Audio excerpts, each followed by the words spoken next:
આગાહી 6 સિસ્ટમ લાવશે વરસાદ। ગુજરાતમાં આગામી 7 દિવસ વરસાદી માહોલ યથાવત રહેવાની હવામાન વિભાગે આગાહી કરી છે। રાજ્યમાં હાલ 6 જેટલી હવામાન સિસ્ટમ સક્રિય છે, જેમાં depression, monsoon trough, shear zone, western disturbance, cyclonic circulation અને ટ્રફનો સમાવેશ થાય છે।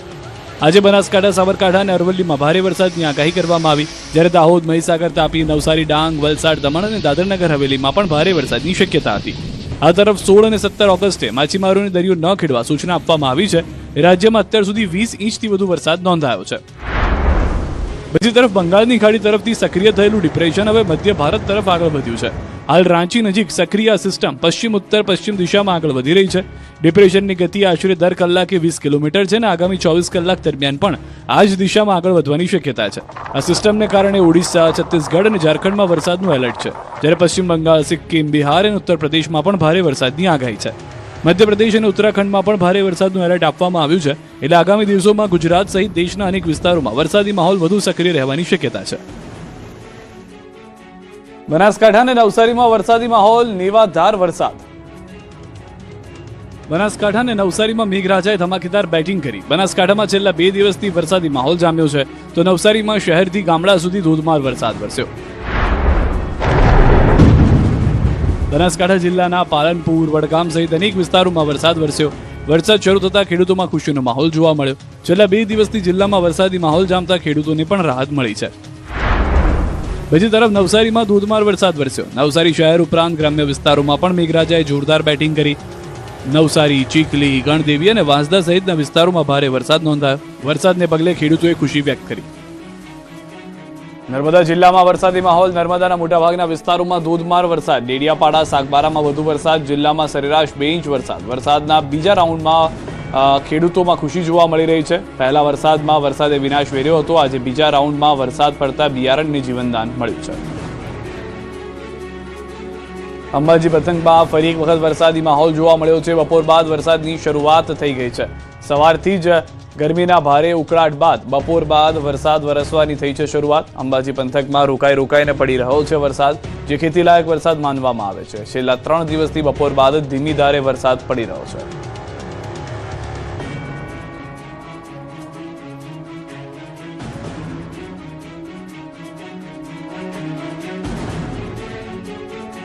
અમદાવાદના બોપલ, શેલા સહિતના વિસ્તારો પાણી ભરાવાની સમસ્યાનો આવશે ઉકેલ। ગૃહમંત્રી અમિત શાહે મુખ્યમંત્રીને લખ્યો પત્ર। અમદાવાદના આમલી, બોપલ, ગુમા અને શેલા વિસ્તારમાં પાણી ભરાવાની સમસ્યાને લઈને હવે કેન્દ્રીય ગૃહમંત્રી અમિત શાહે ગંભીર નોંધ લીધી છે।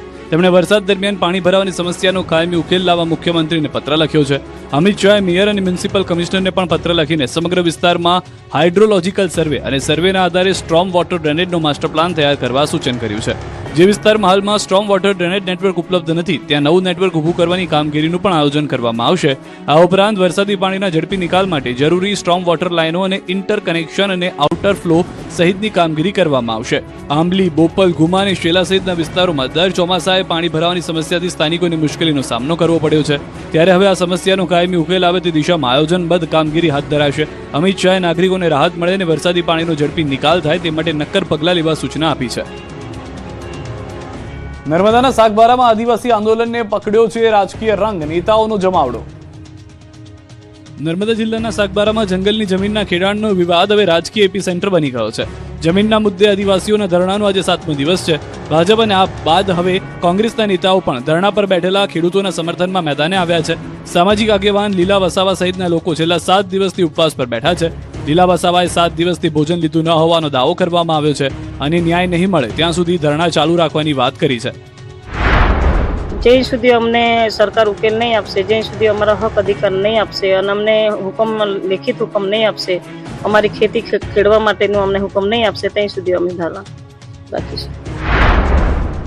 આ દરમિયાન વિરોધ પક્ષના નેતા તુષાર ચૌધરી, વાંસદાના ધારાસભ્ય આનંદ પટેલ, પૂર્વ ધારાસભ્ય પીડી વસાવા અને સુખરામ રાઠવા સહિતના કોંગ્રેસના આગેવાનો સાગબારા પહોંચ્યા હતા। તેમણે ધરણા પર બેઠેલા ખેડૂતોની મુલાકાત લીધી। જોકે કોંગ્રેસ નેતાઓએ ભાજપના નેતાઓના વિરોધને નાટક ગણાવી આકરા પ્રહાર કર્યા। વિપક્ષના નેતા તુષાર ચૌધરીએ કહ્યું કે આ મુદ્દો ભાજપના જ બંને નેતાઓની ઉપજ છે। જો મુખ્યમંત્રીને આ વાતની રજૂઆત કરી હોત તો અત્યાર સુધીમાં તેનો નિકાલ આવી જવો જોઈતો હતો। સાગબારાના ખેડૂતો સામે ઉમરપાડાના ખેડૂતોનો મોરચો, કહ્યું 1 ઇંચ જમીન પણ નહીં આપીએ। સાગબારા તાલુકાના લોકો ગેરકાયદેસર રીતે અમારી જમીનની અંદર દબાણ કરી રહ્યા છે. એક તરફ સાગબારાના ખેડૂતો જમીન ખેડાણને લઈને 7 દિવસથી વિરોધ અને ઉપવાસ પર બેઠા છે. જોકે બીજી તરફ સુરતના ઉમરપાડા તાલુકાના ખેડૂતોએ તેમના વિરુદ્ધ જ મોરચો માંગ્યો છે. ઉમરપાડાના આદિવાસી ખેડૂતોએ આ મુદ્દે રેલી યોજી હતી અને મામલતદાર કચેરીએ પહોંચ્યા હતા. રેલીમાં મોટી સંખ્યામાં ખેડૂતો હાજર રહ્યા. મામલતદાર કચેરીએ પહોંચી તેમણે રાજ્યપાલને સંબોધીને મામલતદારને આવેદનપત્ર આપ્યું, જેમાં બહારના ખેડૂતો દ્વારા જંગલ વિસ્તારમાં ગેરકાયદેસર ખેડાણ કરાતું હોવાનો આરોપ લગાવાયો. તેમનો આક્ષેપ છે કે સાગબારા તરફથી આવતા કેટલાક ખેડૂતો દાદાગીરી કરે છે અને સ્થાનિક લોકો સાથે વિવાદ કરે છે. જંગલ જમીન પર જે સાગબારા તાલુકાના લોકો દબાણ કરીને ખેડાણ કરવા માટે જે પ્રયાસો કરી રહ્યા છે, એ લોકો 25 થી 30 જણા આજે ધરણા પર બેઠા છે, પણ અમે અમારી ઉમરપાડા તાલુકાની જમીન 1 પણ ઇંચ આપવા માંગતા નથી. સ્થાનિક આદિવાસીઓએ માંગ કરી કે ઉમરપાડાના જંગલ વિસ્તારમાં બહારના ખેડૂતો દ્વારા થતું ખેડાણ તાત્કાલિક બંધ કરવામાં આવે અને સ્થાનિકોના હક અને હિતનું રક્ષણ કરવામાં આવે. જેના તેના વિસ્તારમાં જેનો તેનો હક ચાલે, જેનો તેનો અધિકાર છે જમીન માંગવાનો, તો તમારો અધિકાર તમારા જિલ્લામાં છે, તમારા તાલુકામાં છે, તો તમે ત્યાં જમીન માંગો સરકાર પર. એટલું જ નહીં, જો વહેલી તકે આ વિવાદનો ઉકેલ નહીં આવે તો આગામી દિવસોમાં હવે ઉમરપાડાના આદિવાસીઓએ ધરણા કરવાની ચીમકી ઉચ્ચારી છે. સુરતમાં ડીસીપી રાજદીપસિંહ નકુમને આરોપીનો વરઘોડો કાઢવો ભારે પડ્યો. હાઈકોર્ટે આપ્યો બદલીનો આદેશ. સુરતમાં આરોપીઓનો વરઘોડો કાઢવો ડીસીપી નકુમને ભારે પડી ગયું. હાઈકોર્ટે ડીસીપી નકુમની અન્ય જગ્યાએ બદલી કરવાનો આદેશ કરી દીધો. સમગ્ર મુદ્દે ગુજરાત હાઈકોર્ટમાં સુઓ મોટો અરજી પર સુનાવણી હાથ ધરાઈ, જેમાં હાઈકોર્ટે સમગ્ર ઘટનાને લઈને કડક વલણ અપનાવ્યું છે. મહત્વનું છે કે સુરતના સલાબતપુરા પોલીસ સ્ટેશન વિસ્તારમાં આરોપીઓને જાહેરમાં માર મારવાના આક્ષેપો મામલે વકીલ ઉત્કર્ષ દવે ચીફ જસ્ટિસને પત્ર લખ્યો. ત્યારબાદ હાઈકોર્ટે આ મામલે સુઓ મોટો હાથ ધરી હતી. સુનાવણી દરમિયાન હાઈકોર્ટે સ્પષ્ટ શબ્દોમાં કહ્યું કે સિનિયર પોલીસ અધિકારી આવું કરે તે સ્વીકાર્ય નથી. સાથે જ હાઈકોર્ટે નોંધ્યું કે જ્યાં સુધી સંબંધિત પોલીસ અધિકારી પોતાના પદ પર રહેશે ત્યાં સુધી પ્રાથમિક તપાસ યોગ્ય રીતે થઈ શકે નહીં. આથી હાઈકોર્ટે ડીસીપી નકુમની અન્ય જગ્યાએ બદલી કરવાનો આદેશ કર્યો છે. આ મામલે તપાસની જવાબદારી સુરતના એડિશનલ કમિશનર ઓફ પોલીસ ક્રાઇમને સોંપવામાં આવી છે. સરકારી વકીલે કોર્ટને જણાવ્યું છે કે તપાસ ચાલી રહી છે અને તેનો રિપોર્ટ હાઈકોર્ટ સમક્ષ રજૂ કરવામાં આવશે. હાઈકોર્ટમાં વધુમાં કહેવામાં આવ્યું છે કે તપાસ ચાલુ હોવાથી સંબંધિત પોલીસ અધિકારીનું અન્ય જગ્યાએ ટ્રાન્સફર થવું જોઈએ, જેથી તપાસ નિષ્પક્ષ રીતે થઈ શકે. હવે આ સમગ્ર મામલે વધુ સુનાવણી 21 ઓગસ્ટે હાથ ધરાશે. ગિરનાર મિની કુંભમાં કલાકારો પાછળ થયેલા ખર્ચનો આંકડો ચોંકાવનારો છે. છેડાયો વિવાદનો મધપૂડો. ગિરનારની ગોદમાં યોજાયેલી મહાશિવરાત્રીના મિની કુંભ મેળાના ખર્ચને લઈને હવે ગંભીર સવાલો ઊભા થયા છે. આરટીઆઈમાં મળેલી માહિતી બાદ કલાકારોના મહેનતાણા, ઇવેન્ટ મેનેજમેન્ટ અને બહારથી આવેલા અધિકારીઓ મહેમાનોના રોકાણ જમણના ખર્ચને લઈને વિવાદ વકર્યો છે. આક્ષેપ છે કે 2025માં જે કલાકારોને 5 થી 10 હજાર રૂપિયા સુધીનું મહેનતાણું ચૂકવાયું હતું, એ જ કલાકારોને 2026માં લાખો રૂપિયા સુધીની રકમ ચૂકવવામાં આવી. 2025માં સાંસ્કૃતિક કાર્યક્રમ પાછળ આશરે 7 લાખ રૂપિયાનો ખર્ચ થયો, જ્યારે 2026માં આ જ ખર્ચ 1 કરોડને પાર પહોંચ્યો હોવાનો દાવો છે. 2026માં ગાયિકા મૈથિલી ઠાકુરને 24 લાખ રૂપિયા, ગીતા રબારીને 12.5 લાખ અને પાર્થ ઓઝાને 12 લાખ રૂપિયા ચૂકવાયા હોવાની માહિતી સામે આવી છે. વિપક્ષનો સવાલ છે કે 1-2 કલાકના કાર્યક્રમ માટે કલાકારોને આટલી મોટી રકમ કયા નિયમ અને માપદંડ હેઠળ ચૂકવાય? મહાનગરપાલિકાના વિપક્ષ નેતા લલિત પરસાણાએ સમગ્ર મામલે ઉચ્ચ કક્ષાની તપાસની માંગ કરી, જ્યારે ઉતારા મંડળના પ્રમુખ ભાવેશ વેકરિયાએ પણ ખર્ચ અંગે આક્રોશ વ્યક્ત કર્યો. બીજી તરફ જૂનાગઢ જિલ્લા યુવા વિકાસ અધિકારી એનડી વાળાએ આક્ષેપો ફગાવ્યા. અધિકારીને જણાવ્યા પ્રમાણે સ્થાનિક કલાકારોની પસંદગી નિયમ મુજબ થઈ હતી, તેમને નક્કી કરેલી રકમ જ ચૂકવાઈ છે, જ્યારે મોટા કલાકારોની પસંદગી અને ચૂકવણીની પ્રક્રિયા વડી કચેરીથી થઈ હોવાનો તેમણે દાવો કર્યો છે. દશામાના વ્રતમાં ફેલાતી અંધશ્રદ્ધા મુદ્દે વિજ્ઞાન જાથા મેદાને. રાજકોટમાં દશામાના વ્રતને લઈને વિજ્ઞાન જાથાએ સવાલો ઉઠાવ્યા. વિજ્ઞાન જાથાનો દાવો છે કે દશામાના નામે કેટલાક લોકો અંધશ્રદ્ધા ફેલાવી રહ્યા છે. મૂર્તિ દૂધ પીવે છે તેવા દાવા કરી લોકોને એકઠા કરવામાં આવે છે અને તેમના ખિસ્સા ખાલી કરવામાં આવે છે. વિજ્ઞાન જાથાના ચેરમેન જયંત પંડ્યાએ કહ્યું કે લોકોની આસ્થા સામે તેમનો કોઈ વિરોધ નથી, પરંતુ આસ્થાના નામે અંધશ્રદ્ધા ફેલાવવામાં આવે અને લોકોને ભય બતાવવામાં આવે તેનો વિરોધ છે. તેમણે એવો દાવો કર્યો કે તાજેતરમાં એક સ્થળે મૂર્તિ દૂધ પીતી હોવાનો દાવો કરી લોકોને એકઠા કરાયા, જે વિજ્ઞાન જાથાએ પહોંચી માફી મંગાવી. દશામાના વ્રતને લઈને પ્રસિદ્ધ થતી કેટલીક પત્રિકાઓમાં અંધશ્રદ્ધા ફેલાવતા લખાણો જોવા મળે છે, જેમાં માતાજીના નામે કાર્ય નહીં કરો તો અપમૃત્યુ થશે અથવા આર્થિક નુકસાન થશે તેવા દાવા કરવામાં આવતા હોવાનો આક્ષેપ છે. વિજ્ઞાન જાથાનો સવાલ છે કે માત્ર ભય અને આર્થિક નુકસાનીનો ડર બતાવીને લોકોમાં અંધશ્રદ્ધા કેમ ફેલાવવામાં આવે છે? આ ઉપરાંત સાથે જ મૂર્તિ વિસર્જન બાદ લોકોમાં અવદશા જોવા મળતી હોવાના દાવા સામે પણ વિજ્ઞાન જાથાએ પ્રશ્નો કર્યા છે. સુરતમાં ધાર્મિક કાર્યક્રમમાં અશ્લીલ ડાન્સથી હોબાળો. મહેસાણામાં યુવતીને મંદિરમાં પ્રવેશતા રોકતા વિવાદ. સુરત અને મહેસાણામાં ધાર્મિક મામલાને લઈને વિવાદની 2 ઘટનાઓ સામે આવી. સુરતના ડિંડોલીમાં પવિત્ર શ્રાવણ માસ દરમિયાન યોજાયેલા ધાર્મિક કાર્યક્રમમાં સ્ટેજ પર અશ્લીલ ડાન્સ કરાવ્યાના આક્ષેપથી હોબાળો મચ્યો. ભગવાનના કાર્યક્રમમાં મર્યાદા ભંગ થયા હોવાના આક્ષેપ સાથે શ્રદ્ધાળુઓ અને સ્થાનિકોમાં ભારે રોષ જોવા મળ્યો. મામલો વધુ વકરતા કાર્યક્રમ સામે વિરોધ થયો. આખરે પરિસ્થિતિ વણસે નહીં તે માટે આયોજકોએ પોતાની ભૂલ સ્વીકારી અને જાહેર જનતા સમક્ષ માફી માંગી. બીજી તરફ મહેસાણાના આંબલિયાસણમાં મંદિર પ્રવેશ મુદ્દે વિવાદ વકર્યો. અનુસૂચિત જાતિની યુવતીને મંદિર પ્રવેશથી અટકાવી અને જાતિ વિરુદ્ધ ગાળો આપ્યાના આક્ષેપ થયા. યુવતીઓ સાથે ઝપાઝપી અને જાનથી મારી નાખવાની ધમકી આપ્યાનો પણ આરોપ છે. સમગ્ર ઘટનાનો વિડીયો સોશિયલ મીડિયામાં વાયરલ થયો છે. જોકે સામે પક્ષે પણ 2 મહિલાઓ વિરુદ્ધ મારામારીની ફરિયાદ નોંધાવી છે. લાગણજ પોલીસ અને બંને પક્ષે ફરિયાદ નોંધી સમગ્ર મામલે તપાસ હાથ ધરી છે. સોના ચાંદીના ભાવે ફરી પકડી રોકેટ ગતિ. 1 તોલા સોનું 1,56,000 ને પાર.